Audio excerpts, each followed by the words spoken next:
Assim, a internet ela não acabou ocupando o espaço de alguma coisa que estava acontecendo também até na época de Machado de Assis, ou seja, também na época de Machado de Assis as pessoas também elas tinham alguma dificuldade na própria questão da leitura, que até você citou Machado de Assis, porque algo mais desviava. E não veio ocupar um espaço para você sobre isso? Não, deixe-me pensar, iria ser bem pontual aqui. Eu acredito que a internet ela tem, como eu falei, os dois lados, né? Não dá para a gente chegar hoje e falar que condenar a internet.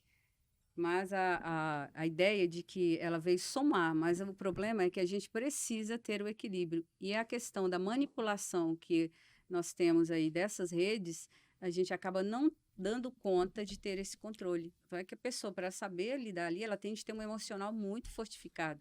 Então, ela tem de lidar ali com atividade física, ela tem de lidar com terapia, ou entrar com medicação, porque não é tão simples assim, né? Não sei eu vivo 24 horas essa relação e eu posso te dizer que não é tão simples assim. As pessoas falam, a internet ela veio para o bem. Então, existe um documentário na Netflix chamado O Dilema das Redes. Já vi. E esse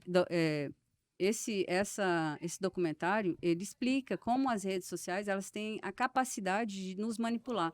Então, nesse ponto, eu acho que ela realmente ela é maléfica, porque ela o tempo inteiro você consegue observar que as redes elas são feitas para te colocar ali na sociedade do consumo, na sociedade do endividamento, que gera problemas assim até negativos. Então, a pessoa, para saber lidar, é, ela tem que ter muito autocontrole, tem que saber lidar um pouquinho ali com a razão. E hoje, esses jovens, eles não têm essa capacidade, porque a escola não tem. Se você pegar a Base Nacional Comum Curricular, ela implementa ali a educação financeira, só que na prática isso ainda é falho no Brasil. Então, antes de querer falar que a internet é isso, que é ruim, eu preciso que as pessoas entendam que a prevenção futura ela é muito mais importante. Então, vejo que é interessante a internet.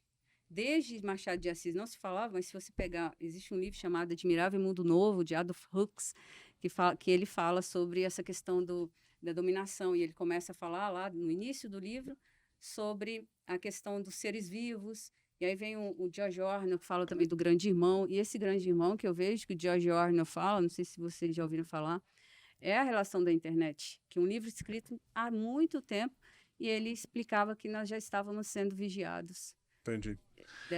Não, só terminando aqui. Então, você me pergunta se ela contribui-se a essa situação.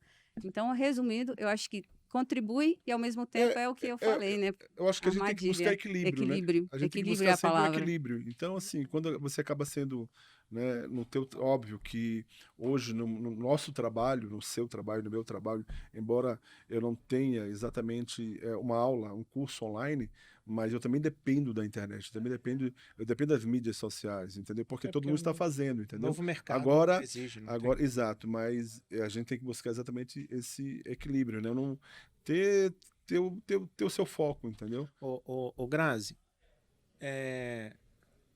fechando essa parte da internet, sem.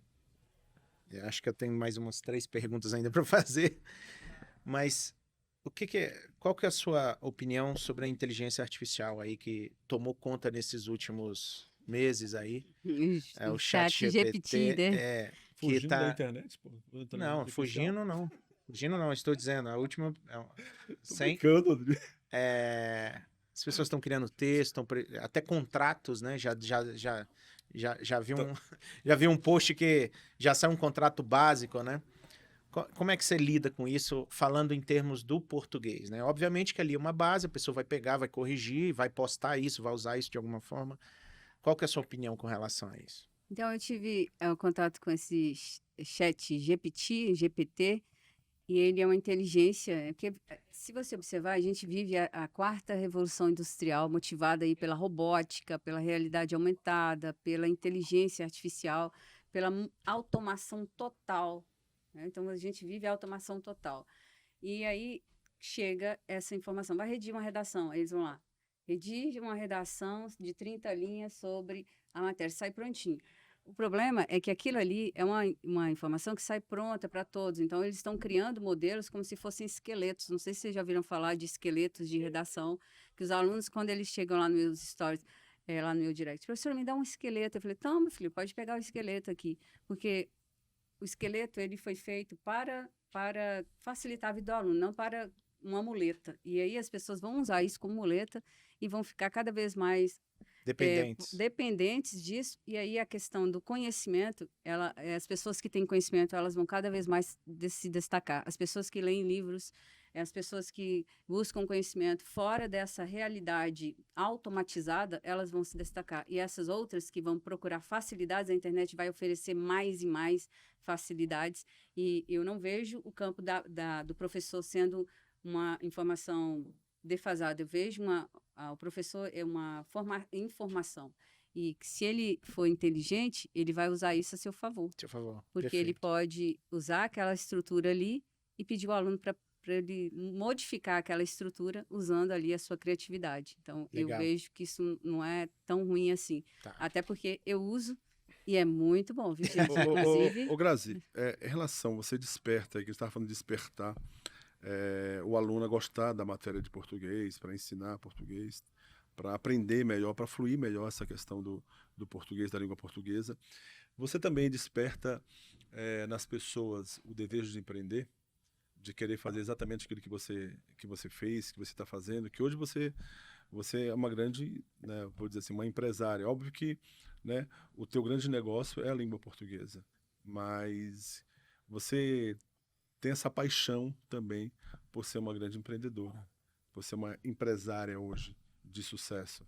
Você desperta isso nas pessoas quando você está dando alguma aula, você está dando alguma dica, você está orientando algum aluno? Primeiro eu recebo a sua fala de eu ser uma empresária, eu recebo. Eu que sou profeta, Né? viu? Amém. Então, a ideia de despertar o empreendedorismo, eu até falo, né? Até outro dia eu até criei a importância do empreendedorismo para o Brasil, que era um tema de redação, e fui falar de empreendedorismo. Eu falo isso com a minha mãe, eu falo com minha irmã, olha, porque eu vejo vendas em todos os lugares. Uma amiga minha tem um sex shop, e eu falei assim, ó, você vai mandar uns produtos de sex shops aqui que eu vou vender para os meus alunos.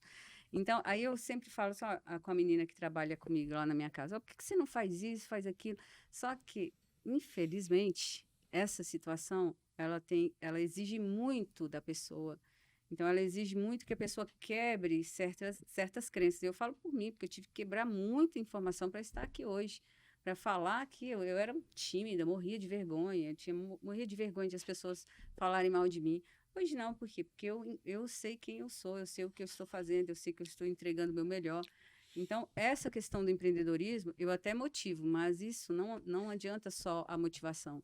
As pessoas, nas primeiras decepções, elas desistem. E aí está a grande chave de quem consegue se manter no empreendedorismo.